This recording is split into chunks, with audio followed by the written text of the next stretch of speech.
प्यारे तलबा व तालिबात, अस्सलामुअलैकुम। उम्मीद है आप सब खैरियत से होंगे। हम पढ़ रहे थे तवारीस और इर्तिका। आज उसका हिस्सा 2 पढ़ने जा रहे हैं हम। हिस्सा 2 में कल हमने हिस्सा 1 पढ़ा था, आज हम हिस्सा 2 पढ़ने जा रहे हैं। तो हमने पढ़ा था कल कि हर एक उज़ू जो है वो अपने एतबार से मुतशाबिहत रखता है। जैसे कि हमारा जो सिलसिला है, ज़मीन के ऊपर रहने वाले तमाम नबातात, हैवानात, जितने भी जानदार हैं, उनका सिलसिला जो है वो जनैनियत से और तवारीस से चलता रहता है। हम ऐसी हकीकत है जिसे हम इनकार कर ही नहीं सकते, जो मुसलसल रफ्ता रफ्ता तब्दीली के अमल से ज़िंदा उज़ू यानी जानदार हमें दिखाई देते रहते हैं। हम देखते हैं कि अगर एक जानदार ख़त्म होता है तो उसके मुकाबले में कई सारे जानदार एक साथ एक ही दिन में पैदा होते हैं। कभी हमने नोट नहीं किया होगा, लेकिन एक ही दिन में कितने लाख बच्चे दुनिया में पैदा होते हैं। और इसके अलावा जानवरों की भी ऐसी ही मुसलसल तश्कीलें चलती रहती है। तो हम देखते हैं कि हर एक इंसान जो है वो अलग अलग अपनी मुनफरिद पहचान रखता है। जैसे कि जुड़वा बच्चों के अलावा मैंने कल मिसाल दी थी कि तमाम इंसान जो है वो अपनी अपनी तवारीस के एतबार से वो अपनी शक्ल, सूरत, अपनी अंदरूनी खुसूसियात के एतबार से यकसानियत रखता है। जैसे चिड़िया के बच्चे की मिसाल दी गई थी कि चिड़िया के जो बच्चे, अगर चिड़िया का अंडा है तो वो चिड़िया का अंडा टूटेगा तो उसमें से हमें चिड़िया का बच्चा ही मिलेगा, हमें उसके अंदर से मेंढक का बच्चा तो मिल नहीं सकता। तो इसी तरीके से ये जो तवारीसी कवानीन है, यानी कि तवारीस और उसके बाद का जो इर्तिका, तवारीस यानी मोरोसी खुसूसियात से चलने वाला लगातार अमल। अब मोरोसी खुसूसियात क्या, जब से ज़मीन बनी और ज़मीन पर जितने ही आबा व अजदाद हमारे रहते थे, वो आबा व अजदाद से जितनी नस्लें चली उसके अंदर से हम भी हमारी एक ख़ानदान की नस्ल में मौजूद है। और उसी की वजह से हमारे वालिदैन से हमारी मुतशाबियत होती है, यानी हम उनके जैसे दिखाई देते हैं। और हम हमारे वालिदैन के मुकाबले में रहेंगे या तो हम हमारे भाई बहन के मुकाबले में भी हमारे कुछ मुतगय्यरात मौजूद होंगे, जिसके उनसे हमारी शक्लों का मिलना, हमारे आदत व अतवार का मिलना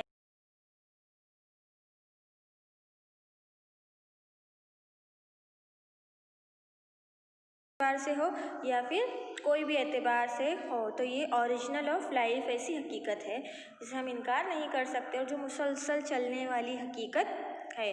अब तगय्युरात का हमने पढ़ा था कि तवारीस के ज़रिए एक नस्ल से दूसरी नस्ल में ज़हूर पजीरी, तवारीस जो चलने वाला मुसलसल इर्तिका कई ज़मानों से हमारे आबा व अजदाद से जो चलते आ रही है नस्लें, तो वो एक नस्ल से दूसरी नस्ल आगे बढ़ते रहती है। तो उसमें ज़हूर पजीरी यानी कि किस तरीके से तब्दीली आ रही है, उसकी इम्तियाज़ी खुसूसियात के अंदर जो मुंतकली होती रही है, वो जो ऐसे उज़ू जो अपने ही जैसे बच्चे पैदा करते हैं और उनका सिलसिला नस्ब से ताल्लुक़ रखने वाले तमाम अफराद में यकसा खुसूसियात महफूज हो जाती है। अब देखो, जाहिर सी बात है कि एक ख़ानदान से एक जैसे बच्चे एक नस्ल से चलते रह रहे तो उनके अंदर उनके आबा व अजदाद की खुसूसियात तो आने वाली है। तो वो जो खुसूसियात चलती रहती है वो मोरोसी खुसूसियात, और वो गैर सनफ़ी तौलीद के ज़रिए नस्ब का ताल्लुक़ रखते हैं।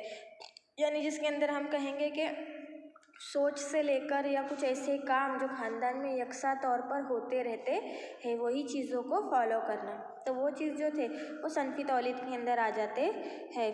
अब उसके बाद आता है कि भले ही वो एक ही माँ बाप की औलाद क्यों ना हो, लेकिन इस तरह हयातियाती नुक्ते नज़र से अफराद के माबैन या अफराद के दरमियान पैदा होने वाले इख्तिलाफ़ात को वेरिएशन यानी तगय्युरात कहते हैं।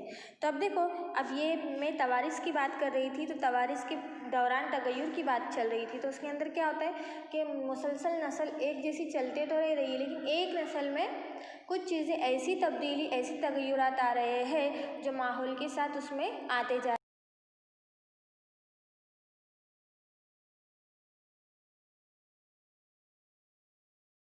हमारे नाना नानी दादा दादी थे, उन्होंने ये सब काम नहीं किए हैं जो आज हम कर रहे हैं, लेकिन ये काम हम कर रहे हैं। तो ये जो तगय्युरात हमें पाया जा रहा है, ये हम उनके माबैन यानी उनके उल्टा ये जो हम काम कर रहे हैं, ये उनमें से किसी ने नहीं किया। तो ये क्या हुआ, ये उनके तगय्युरात का सिलसिला हुआ। अब मुख्तलिफ खुसूसियात के हामिल उज़ू यानी तमाम जो इंसान है वो या अनवा तगय्युरात की बुनियाद पर माहौल में ज़िंदा रहते। अगर हम ये चीज़ों का इस्तेमाल नहीं करेंगे तो हम माहौल के साथ चल नहीं सकते, फिर हम माहौल से अलग पड़ जाएंगे, है ना। हर एक इंसान जो है वो अपने घर में बोलो या अपने अंदर बोलो, वो चेंज माहौल को देखकर लाता ही है ना। जैसे कि अगर पहले के लोगों में पढ़ाई लिखाई का रिवाज नहीं था, वो पढ़ने लिखने नहीं देते थे, लेकिन आज क्या होता है, हम सोचते हैं कि नहीं, हमारे वालिदैन खुद सोचते हैं कि नहीं, जो काम उन्होंने नहीं किया वो काम हमें करना चाहिए, तो वो अपने बच्चों को बहुत अच्छी तालीम देना चाहते हैं, इसीलिए आपको अच्छे से अच्छे स्कूल में और आपकी तमाम ज़रूरियात का वो लोग ख्याल रखते हैं। तो ये क्या हुआ, ये तगय्युरात की सनफी तौलीद हुई, यानी ये इनकी सोच बदल गई। यहाँ पर कैसे इनकी सोच बदली, माहौल के अंदर रहकर इनकी सोच बदली। इन्होंने माहौल के अंदर रहा, लोगों से मुलाकात की, तरक्की को बढ़ते देखा, तो इनको क्या लगा कि नहीं, अब हमारे बच्चों को पढ़ाई लिखाई की ज़रूरत है, और इसीलिए वो आपके पीछे मेहनत करते रहते हैं। तो इसीलिए ज़िंदा रहने की सलाहियत माहौल के साथ चलते रहने में होती है। अगर हम माहौल के साथ नहीं चलेंगे और हम हमारे रूढ़ी प्रयोग पीछे के रिवाजों को फॉलो करेंगे, तो वो क्या हुआ, वो चीज़ हमें आगे बढ़ने नहीं देंगी। तो यहाँ पर तगय्युरात के अंदर इख्तिलाफात कहाँ है, माहौल हमारे तगय्युरात के अंदर इख्तिलाफात लाता है। अब मेंडल का ताउन, तो मेंडल के ताउन के अंदर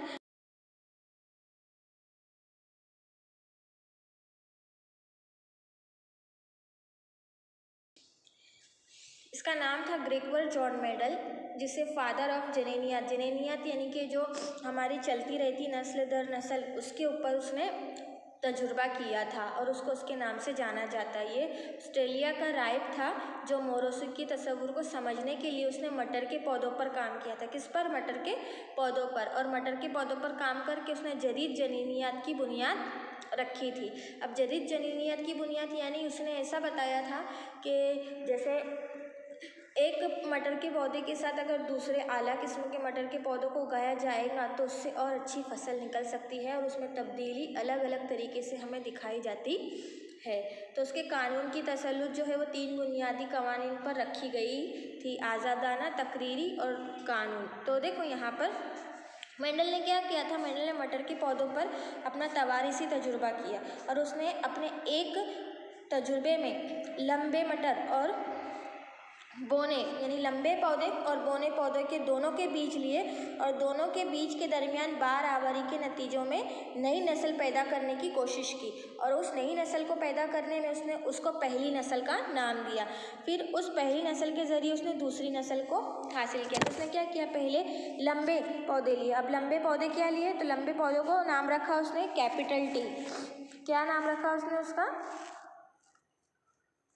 कैपिटल टी, किसका, लंबे पौधों का।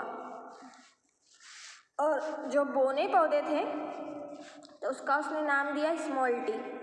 इस तरीके से लंबे और बोने ये दोनों पौधों की नस्लों को एक साथ ज़मीन के अंदर बोया, और फिर उसके ऊपर से उसने सोचा कि अब अगर मैं लंबे और बोने दोनों पौधों के बीजों को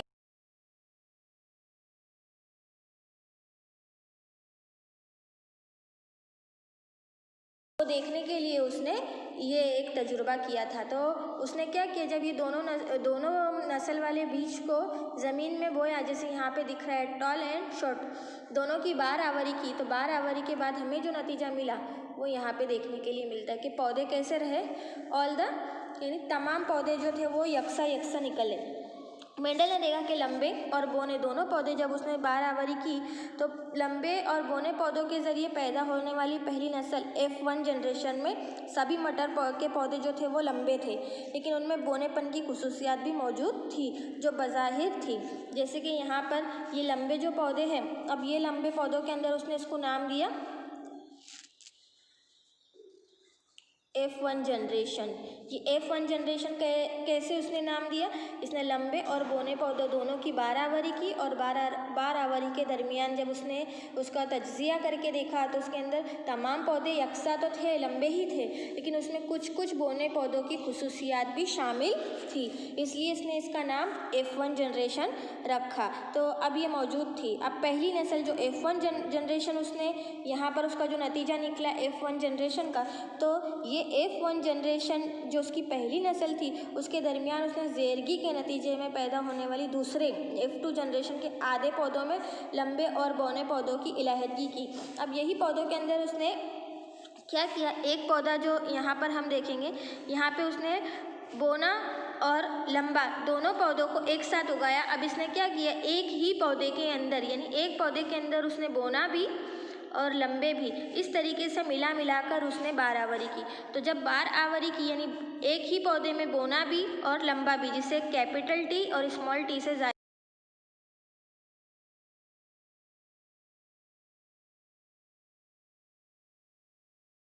पौधे की निशानदेही करता है। तो लंबे और छोटे दोनों पौधों की जब उसने बारहवरी की, तो बारहवरी के बाद जो नतीजा निकला, तो नतीजे के अंदर उसने जो F1 जनरेशन से के ज़रिए जो उसने दूसरी नस्ल को पैदा करने की, बारहवरी करने की कोशिश की, तो उसके पौधों के अंदर जो है वो फेरफार दिखाई दिया। कुछ पौधे जो थे वो बिल्कुल लंबे, कुछ पौधे जो थे वो छोटे। तो इस तरीके से उसके नतीजे में क्या निकला कि लंबे पौधे एक तरफ, छोटे पौधे एक तरफ, और दूसरी तरफ दोनों तरीकों के पौधों की मौजूदगी शुमार की गई। अब उसको उसने नाम दिया F2 जनरेशन। पहली जनरेशन ये हुई, फिर ये दोनों को मिलाया और फिर नाम दिया उसने यहाँ पर F2 जनरेशन। तो इस तरीके से उसने अपने तजुर्बात मटर के पौधों पर किया, और मटर के पौधों के तजुर्बात के ऊपर से उसने ये बात बताई कि सिर्फ लंबेपन की खासियत मौजूद नहीं थी, एक किस्म की नस्ल पैदा करने के लिए उसने बताया कि F2 जनरेशन के आधे पौधों में लंबी और बोनी खासियतें अलग अलग हो गई, यानी बिल्कुल अलग अलग हो गए पौधे। तो इस नस्ल में पैदा होने वाले 1/4 पौधे ऐसे थे जिनमें सिर्फ लंबेपन की खासियत मौजूद थी, और एक तरफ ऐसे 1/4 पौधे थे जिनमें बोनेपन की खुसूसियात थी, और कुछ पौधे ऐसे थे जो बिल्कुल एक जैसी खासियत रखते थे। तो ये मेंडलिफ ने अपने कानून की बुनियाद पर ये चीज़ हमें बताई। तो आज की वीडियो में बेटा इतना ही। अब इंशाल्लाह इसके आगे का हम पार्ट जो पढ़ेंगे वो नेक्स्ट पीरियड में पढ़ेंगे। अल्लाह हाफ़िज़।